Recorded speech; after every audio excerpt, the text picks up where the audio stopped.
Salut. Du coup, aujourd'hui, on se retrouve pour une nouvelle vidéo, c'est évident, mais pour un nouveau podcast qui, comme vous le voyez dans le titre, s'appelle C'était vraiment mieux avant. Sous-entendu, on va parler du fait que on entend beaucoup cette phrase C'était mieux avant, mais est-ce que c'était vraiment le cas? Qu'est-ce qui était meilleur avant au final? Et pourquoi moi je suis pas forcément de cet avis? Déjà, par rapport au fait que on parle beaucoup de beaucoup d'horribles choses qui se passent dans la vie, comme la guerre, etc. Le fait qu'on puisse pas se promener en totale sécurité dans la rue, etc. Les attentats aussi. Ça nous fait penser qu'il n'y a jamais eu autant de taux de criminalité, mais en fait c'est faux. Les chiffres le prouvent, en fait le taux de criminalité, en tout cas en France, n'a jamais été aussi bas. Mais vraiment, c'est prouvé scientifiquement. Je pourrais pas vous noter là, mais c'est vraiment prouvé. Il y a les chiffres. Ça n'a jamais été aussi bas. C'est juste qu'aujourd'hui, on en parle beaucoup plus. C'est beaucoup plus médiatisé. Et est-ce que ça, justement, c'est un problème si c'est médiatisé? Moi, personnellement, je trouve que non, parce que c'est toujours important de parler des choses qui se passent dans la vraie vie. C'est important qu'on puisse parler du fait qu'il existe de la transphobie. C'est important d'expliquer qu'il existe encore et toujours du racisme et que les personnes racisées peuvent vivre des choses qu'ils ne devraient pas vivre. Type se faire harceler, ne pas décrocher un emploi à cause de telle ou telle chose. C'est des choses que... Bon, ça n'a rien à voir avec la criminalité, le fait que de ne pas avoir un emploi à cause du racisme, mais c'est un problème qui existe tout de même, dont on va parler plus tard. Mais donc oui, personnellement, je trouve que oui, c'est vrai, on entend beaucoup d'horreur, tout comme on en vit, mais peut-être que c'était mieux avant, ça signifie qu'en fait on avait juste à les vivre, mais on n'en entendait pas tous les jours. Or là, c'est vrai que j'ai remarqué que c'était surtout depuis le Covid. Les infos, tout le monde les regarde maintenant et tout le temps. C'est devenu presque vital. Vraiment, c'est un réflexe que beaucoup de personnes ont depuis le Covid, c'est de regarder en boucle les chaînes d'infos. Et il n'y a rien de pire pour se sentir mal, en fait. Il n'y a rien de pire pour être rempli d'idées et de pensées qui sont négatives, parce que les infos ne donnent que de la négativité sans même parfois être réellement vraies. Combien de fois on a entendu parler de choses qui allaient peut-être être mises en place ou alors peut-être envisager d'en parler et qui pourtant rien n'a changé, tout a toujours été pareil.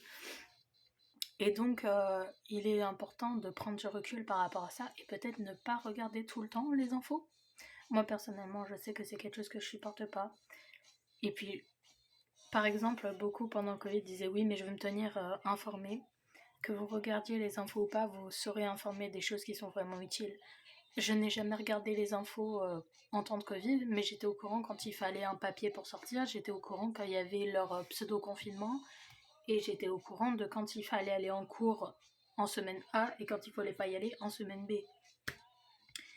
Donc voilà, tout ça pour dire que c'est peut-être ça qu'on imagine être mieux avant, sous-entendu le taux de violence, qui en fait n'a jamais été aussi bas, mais qu'on entend beaucoup plus parler et qu'on se fait vraiment remplir que de ça, on nous cave d'informations négatives et beaucoup trop peu de positives. La deuxième chose qui me fait dire que les gens qui disent que c'était mieux avant, qu'ils ont tort, c'est aujourd'hui on ne peut plus rien dire. C'est quelque chose que je ne supporte pas. Pour moi, ça, c'est un vrai problème de mal blanc privilégié. Genre, ne plus pouvoir dire le N-word ou faire un raccourci transgenre travelo, vous voyez. Je déteste ce mot d'ailleurs. Mais en réalité, en fait, c'est cool parce qu'on ouvre les esprits. Donc c'est cool qu'on ne puisse plus le dire, j'entends. Parce qu'on ouvre les esprits, on va de l'avant. Ce que les gens ne comprennent pas, c'est que les mots ont une importance. Et c'est peut-être tout simplement parce que c'est des mots que eux, on ne leur dit pas, parce qu'ils ne sont pas concernés. Par exemple, un blanc ne va pas forcément comprendre le fait que le N-word soit problématique, parce que lui, on ne lui dira jamais et il ne se sentira jamais visé. Et si quelqu'un est vraiment très buté, je peux vous dire que vous avez beau lui expliquer de A à Z, pour le faire réaliser c'est compliqué, surtout s'il a un ego surdimensionné. Mais ouais, ils voient pas en quoi c'est problématique. Et c'est encore plus problématique qu'ils ne s'en rendent pas compte, même quand vous prenez le temps, avec une patience débordante, de leur expliquer. Donc ouais, les mots ont une importance, ils ont une histoire. Si on ne peut pas dire le N-word, c'est pour une raison. Et si on ne peut pas dire des mots vraiment horribles pour définir quelqu'un par son homosexualité ou autre, bah c'est pour une raison. Et que si vous le faites malgré ça, pour moi en tout cas, vous êtes juste raciste ou homophobe ou transphobe, suivant le mot qui a été utilisé pour racialiser ou bloquer quelqu'un dans une appartenance. Et donc oui, c'est un problème. Et c'est comme... on le voit moins comme un problème, mais c'est tout aussi grave. Personnellement, je trouve que c'est tout aussi grave parce que c'est le premier pas pour aller vers du racisme pour moi. J'ai une petite histoire à vous raconter. Alors, j'étais en cours d'HLP et donc humanité, littérature et philosophie. C'était une spécialité que j'ai choisie dès la première et que j'ai continué en terminale. Et on en parlait en terminale, je crois, donc l'année dernière.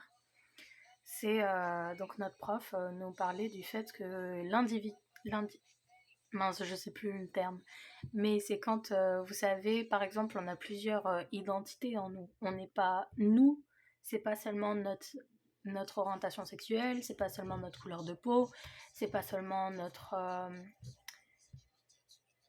le fait qu'on aime manger des fraises, j'en sais rien, n'importe quoi. Nous, c'est tout ce qu'on est. Et le fait qu'on dise par exemple, ah oui, en parlant de quelqu'un, le gay ou la gothique du lycée, c'est le mot que je cherche mais que j'arrive pas à retrouver. Et c'est le réduire qu'à ça. Et ben pour moi ça c'est le premier pas vers de l'homophobie, de la transphobie ou du racisme suivant le terme que vous utilisez. Par exemple dire combien de fois j'ai entendu quelqu'un parler et là où on n'avait pas besoin de préciser la couleur de peau, dire ah oui c'est un noir dans mon travail. Et je les reprenais ces gens-là. Je disais mais pourquoi tu précises que la personne est noire? En quoi ça apporte quelque chose à ton histoire? Et la seule chose qu'ils étaient capables de me répondre, c'était bah parce qu'il l'est.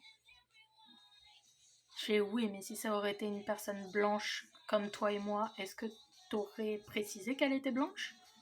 Non. Alors pourquoi tu précises qu'elle est noire? Pourquoi tu l'appelles le noir? D'autant plus que là, j'ai oublié que, en fait, je viens d'expliquer quelque chose qui m'est arrivé, mais j'ai pas expliqué l'histoire de base. Donc je reprends. L'histoire que notre prof nous a racontée, c'était sous le même, la même chose à peu près. C'était, je crois, dans une équipe de foot, donc un match de foot. L'arbitre voulait appeler un joueur qui, du coup, était noir de peau. C'est important pour l'histoire de ce qui va suivre. Et il l'a appelé « Et toi le noir, viens là ». Je suis pas fan de foot, hein, mais je sais que dans chaque match qui officiel, hein, je parle, qui se déroule collectivement, on a un numéro.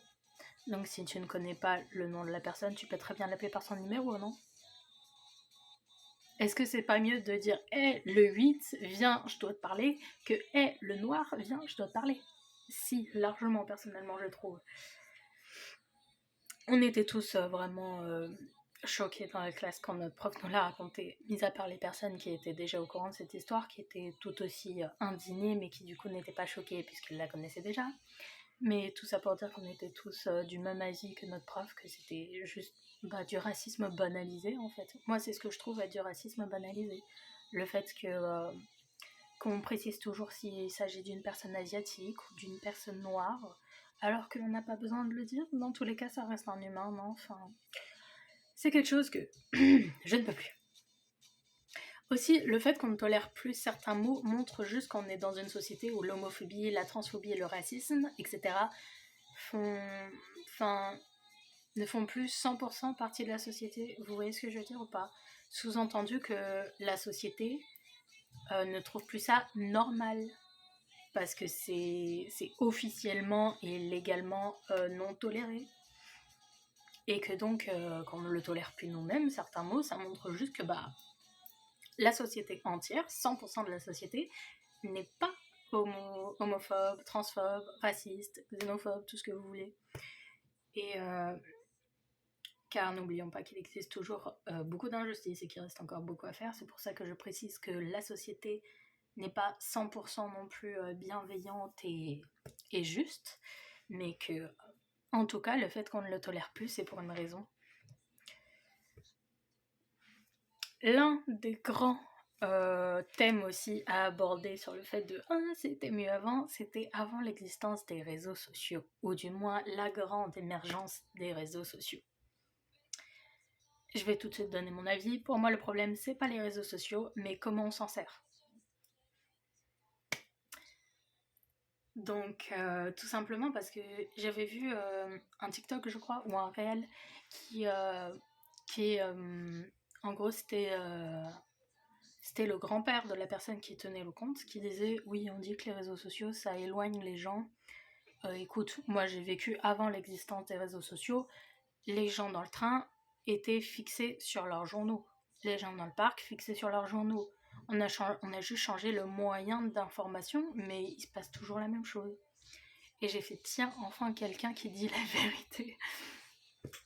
Parce qu'en soit, les réseaux sociaux, pour moi, c'est une invention fabuleuse. Elle nous permet... Elle nous permet de communiquer avec des gens du monde entier. Genre, est-ce que c'est pas génial qu'on puisse parler à des gens qui font partie d'une autre plage horaire, carrément d'un autre continent?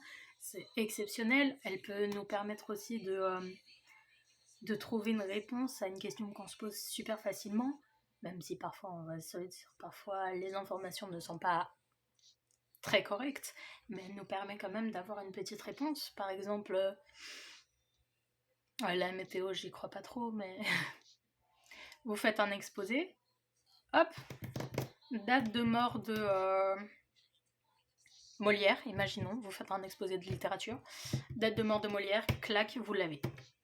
Rien de plus simple.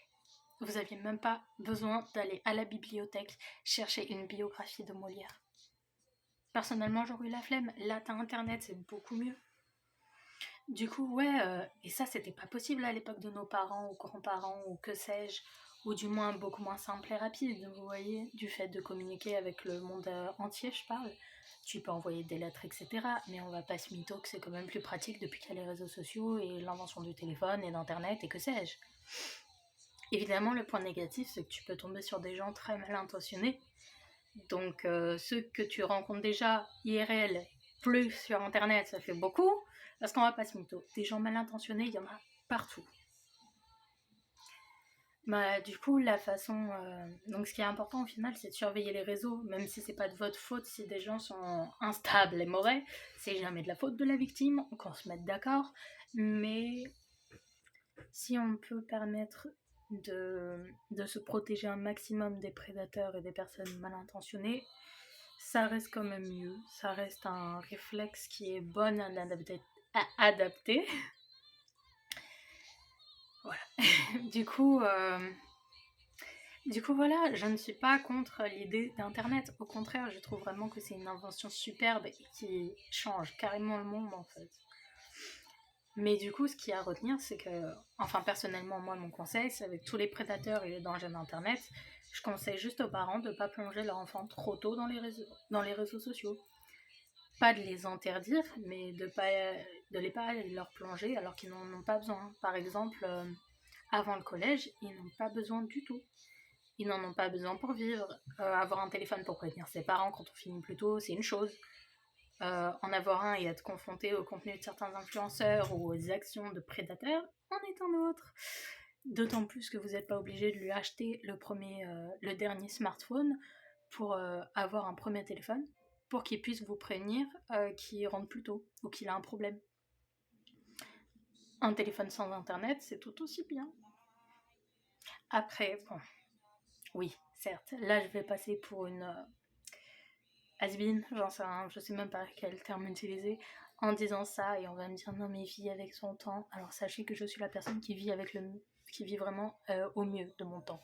C'est juste que je tiens vraiment à protéger un max les jeunes, d'accord? Donc personnellement, je pense que c'est une solution. Et le jour où vos enfants auront l'âge d'avoir des réseaux suivant ce que vous pensez être l'âge, eh bien prenez le temps de lui expliquer les dangers, les précautions de apprendre sur internet, tout comme vous l'avez fait quand ils étaient enfants, hein. N'accepte pas de bonbons inconnus, parle pas aux inconnus, etc. Bah en fait vous faites la même chose, mais juste en lui expliquant les dangers d'internet. Et il y aura tout de suite moins de problèmes, je pense. C'est vraiment en fait le faire avec patience, bienveillance et sans interdire réellement, sans expliquer en fait. Pour moi, c'est le b.a.-ba parce que c'est vrai qu'un enfant ne comprendra pas l'interdit en fait. Vous lui dites ne fouille pas dans le tiroir pendant que je suis pas là, qu'est-ce qu'il va vouloir envie de faire? Fouiller dans le tiroir. C'est normal, c'est l'appel du de ouais non, je sais plus comment dire. Mais c'est l'appel du fait que bah on a envie de faire ce qui nous est interdit. Voilà, l'appel de l'interdit peut-être. Bref. Vous avez compris, j'imagine, c'est le principal. Donc, personnellement, moi, c'est ce que je pense. Et c'est tout.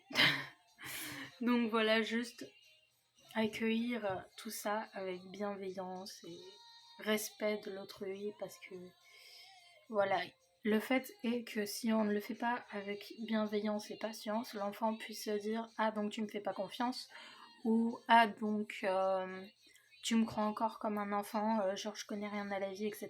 Je sais très bien que c'est dangereux, etc. » Et c'est pas le but. Je vous conseille pas non plus de mettre une plage horaire où aller chercher le téléphone de son enfant. Vous savez, genre 21h, extension des feux, je te récupère ton téléphone, tu le récupères demain. Hein. Au niveau confiance de l'enfant, je suis pas sûre qu'entre vous, la confiance et la relation parentale soient super. Du coup, bon après je suis pas parent, évidemment, vous faites ce que vous voulez. Enfin, tant que soyez raisonnable quand même avec vos gosses, s'il vous plaît. Parce que je suis pas parent, mais j'ai été enfant et j'ai eu des amis qui avaient des parents qui avaient une autre éducation que celle que mes parents m'ont donnée, dont je ne me plains absolument pas parce que j'ai vraiment eu de la chance. Mais où, ouais, certains parents récupéraient le téléphone des enfants, comme ça, la nuit.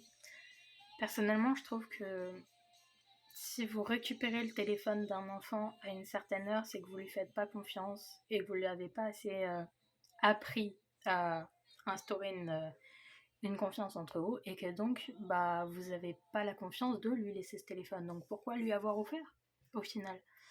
Personnellement, c'est ce que je pense. Voilà. On va arriver à la conclusion. Donc pour moi, tout au long de l'histoire, il y a eu du bon et du mauvais. Ça sera toujours le cas. Ça sera toujours le cas d'ailleurs. J'existais pas avant les années 2000, mais j'étais en cours d'histoire. J'entendais les histoires de mes parents et autres. Et j'ai pas peur de dire que oui, c'est quand même mieux maintenant. Il existe toujours des guerres, on va pas se mytho, tout le monde le sait. Il existe toujours de nombreuses injustices, mais on a vu quand même un sacré bah voilà. Il faut quand même se dire que avant 2013, les personnes de même sexe ne pouvaient pas se marier, ou de même genre, à vous de voir. En 2013, on ne parlait même pas de différence de sexe et de genre, vous voyez ce que je veux dire. Donc il y a quand même une sacrée amélioration. On est plus tolérant. On commence à accepter que des hommes puissent se maquiller, sans pour autant dire qu'ils soient efféminés. Ça serait cool qu'on arrête de le dire. Parce que si on arrête de genrer le maquillage et les habits, pourquoi dire quand une personne est maniérée qu'elle est efféminée? Non, le mot existe, maniérée. Alors arrêtons de dire qu'elle est efféminée, disons qu'elle est maniérée. Un classeur vient de tomber, ça n'est pas grave. Je viens de me... Voilà. Mais donc on commence à accepter que des hommes puissent se maquiller, car oui, après tout, pourquoi pas. On commence à accepter que ouais, les hommes puissent mettre des crop tops, parce qu'en vrai, pas en plus, il y a sur certaines personnes, ça fait vraiment très très beau. Par exemple, Marc Twain, tout ça. On va pas se mytho, moi j'aime bien. Et, et voilà, on a toujours du mal à accepter le fait qu'une femme puisse se balader seule. Évidemment, ça me tient à cœur étant moi-même une femme. Mais au moins on en parle et on reconnaît que c'est un problème, même si certaines personnes n'y voient aucun problème non plus. Mais ça avance. Avant, on aurait tout simplement dit bah oui, mais pourquoi tu sors en même temps? Donc, on doit cependant toujours se battre pour des droits fondamentaux et c'est triste. Par exemple, le fait qu'on ait dû encore une fois se battre pour le droit à l'avortement. Je parle pas de est-ce que vous êtes pour, est-ce que vous êtes contre, mais c'est un droit fondamental qui nous a été accordé lorsque on était il y a bien longtemps. Il y a bien longtemps, d'accord? Je connais pas la date, mais il y a bien longtemps. Et aujourd'hui, et il y a pas longtemps, on l'a remis sur la table en mode est-ce que on en a besoin? La question c'est pas est-ce que vous êtes pour ou est-ce que vous êtes contre, parce que le droit est là. Vous savez, c'est comme le fait que donner le droit au mariage homosexuel. On n'oblige pas les couples homosexuels à se marier. Ils en ont juste le droit. Et justement, j'ai beaucoup aimé, c'était quelqu'un, je me souviens plus encore une fois, mais une personnalité queer, ouvertement, puisque il ou elle en parlait en parlant de cette personne, de sa propre personne, en disant moi j'ai pas envie de me marier, mais j'ai envie d'avoir le choix de le faire ou pas. Et j'ai trouvé ça beau parce que c'est exactement ce que je pense moi aussi. Tout comme le fait que c'est pas une question de si je veux avoir des enfants ou pas, c'est une question de je veux avoir le choix. C'est juste ça en fait. Donc, pour en revenir à l'avortement, parce qu'à la base c'est de ça que je parlais, le fait est que tant que le droit est là, on peut le faire et c'est ce qui est le plus important, c'est le plus important tout simplement. Et le fait qu'on voulait nous retirer ce droit fondamental, ça prouve que rien n'est jamais acquis et qu'il faut toujours se battre pour des droits fondamentaux. Et c'est triste, vraiment. Même si on va vers le mieux, que notre génération, si notre génération reste sur la voie de la tolérance et de l'ouverture d'esprit, on va vers le mieux, j'en suis quasiment sûre, à condition qu'on ne transporte pas non plus dans l'extrême qui serait inverse, du coup. Même si, à mon avis, l'ouverture d'esprit ne peut pas être trop extrême. On doit être le changement qu'on veut voir dans le monde, tout simplement. Personnellement, c'est ce que je pense. Et même si ça peut paraître utopiste ou je sais pas, trop philosophique pour certains, ou trop bisounours, tout ce que vous voulez, moi, j'essaye d'agir un maximum comme le changement que je veux voir dans le monde. Parce qu'après tout, si moi je le fais pas, je peux pas compter sur les autres pour le faire. Et si je ne fais pas d'efforts, il ne se passera jamais rien, ça c'est sûr. Donc autant que j'essaye, ça ne me prend pas plus d'énergie que cela, à part quand je me bats contre des gens qui ont vraiment rien dans la tête et qui refusent de voir la vérité en face. Et dans ce cas, je retire tout simplement ces personnes de ma vie après leur avoir bien sûr expliqué à quel point leur raisonnement était stupide. Tolérance, ouverture d'esprit, mais me prenez pas pour une conne non plus. Donc voilà. Conclusion, je ne suis pas d'accord sur le fait que c'était mieux avant. C'est juste que maintenant, c'est tellement médiatisé, on en parle tellement qu'on s'en prend toute la journée. Donc petit conseil, évitez d'être trop sur les médias, ou alors sur les médias, entourez-vous de quelque chose de très positif, de quelque chose qui envoie que du bien-être, et évitez d'être que sur des chaînes d'infos. Ça vous permettra d'oublier un peu le fait que le monde est horrible. Donc voilà, premier conseil. Et deuxième conseil, essayez d'être vous-même le changement que vous voulez voir dans ce monde. Ouais. C'est sur ça que je vais m'arrêter en vous souhaitant une bonne journée, une bonne soirée, une bonne nuit, une bonne tout ce que vous voulez. Et on se retrouvera plus tard.